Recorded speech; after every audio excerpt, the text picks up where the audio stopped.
Welcome to Wildcat Basketball Weekly, presented by Hughes Federal Credit Union, home of the official U of A Visa debit card. Show your Wildcat spirit and get your free debit card today. Visit them at hughesfcu.org, federally insured by NCUA. Welcome to another edition of Wildcat Weekly with head coach Sean Miller. Wildcats coming off a sweep of the Washington schools. Now it's on to the Bay, but coach, let's talk about beating the Huskies and the Cougars. And you lost Alonzo Trier going into the weekend with a hand injury. Everybody had to step up, and it looked on the surface like everybody stepped up. Was that one of the keys to the two wins? It was, and from a collective perspective, just looking at everybody, coaches, players, when somebody goes down, especially on a 4 overtime loss, and where we're at and everything that we've gone through, what you don't want to have happen to your team or just really everything, our program is, it's the cumulative effect of all of the things that have happened to us, and it starts to become too much. It's almost a burden, and it strips you of your confidence.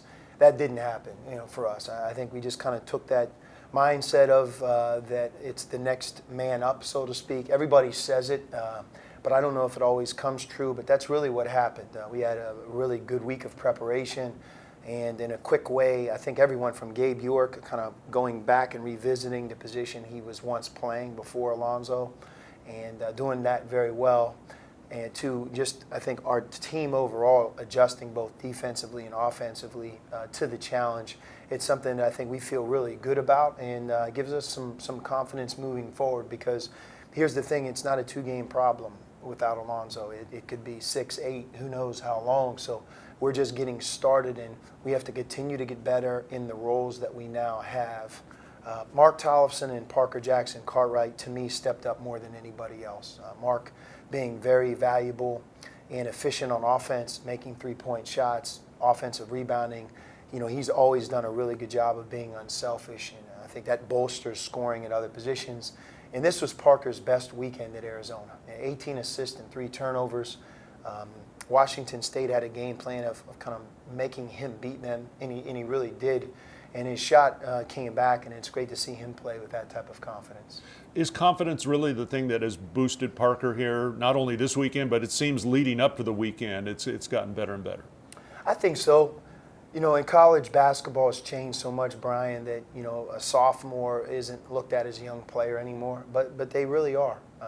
Parker was a very valuable member of last year's team, backed up TJ, practiced every day, learned the tricks of the trade, so to speak, and didn't have the pressure on him last year that he has this year. And although he doesn't start, I look at him almost as, a 6th starter and somebody who's been in our rotation and plays more than 20 minutes every game, so he's important. But as he continues to get more experience under his belt, learning through the good and the bad, you always want that to be to the player's advantage. And I believe that Parker's at that point in his career where his experiences of everything are now to his advantage. And he entered the Washington homestand with something to prove, had a chip on his shoulder in a good way, played with confidence like you had mentioned, and you saw the results, Brian. Our team is much better.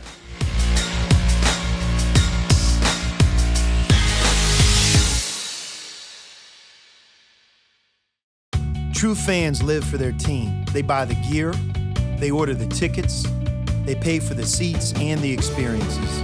For those true U of A fans, thankfully there is Hughes Federal Credit Union, offering the latest payment choices such as U of A debit cards, paying online, paying a friend with pop money, or using Apple Pay with your mobile phone. Show your U of A spirit and put technology and convenience at your fingertips. Hughes Federal Credit Union. Smart choice.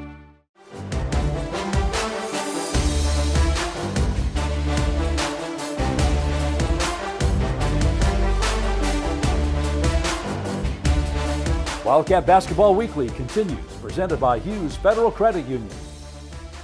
On to now this weekend, you play at Stanford. Now you played 5 conference games so far, and you could describe them as up and down, wide open type of games.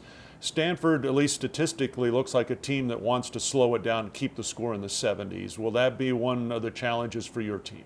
It will, and as much as you like to impose the pace of the game, you always can't control that. We want to be a team in basketball that can play at any pace.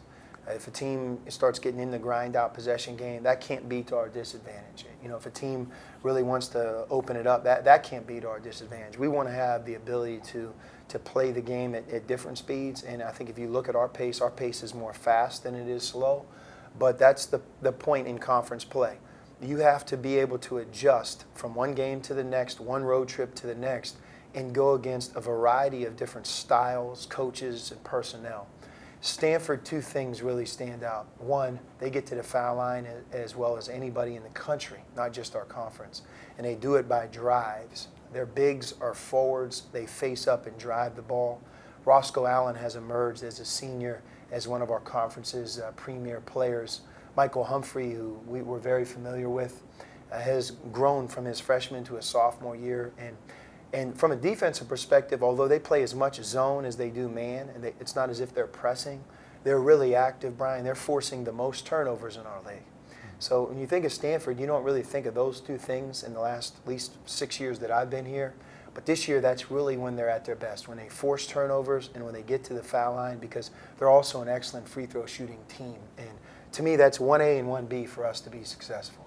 Your team has played some zone, in particular the last couple of ball games, some of it, as you mentioned, because of the injuries and so on. But do you like the fact now that you can go into a game like Stanford and be able to utilize that zone with your man? It's something we have to do right now. We're working on it every day.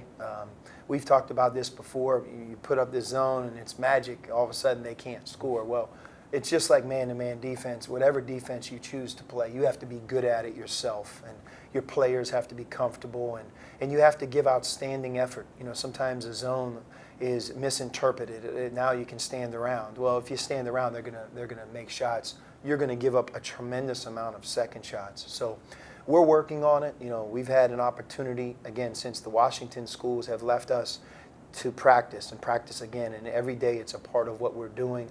We want that to grow and improve, and in some games we may show it for a couple possessions, in others we may play it more often, but we have to be able to look at it as good for us.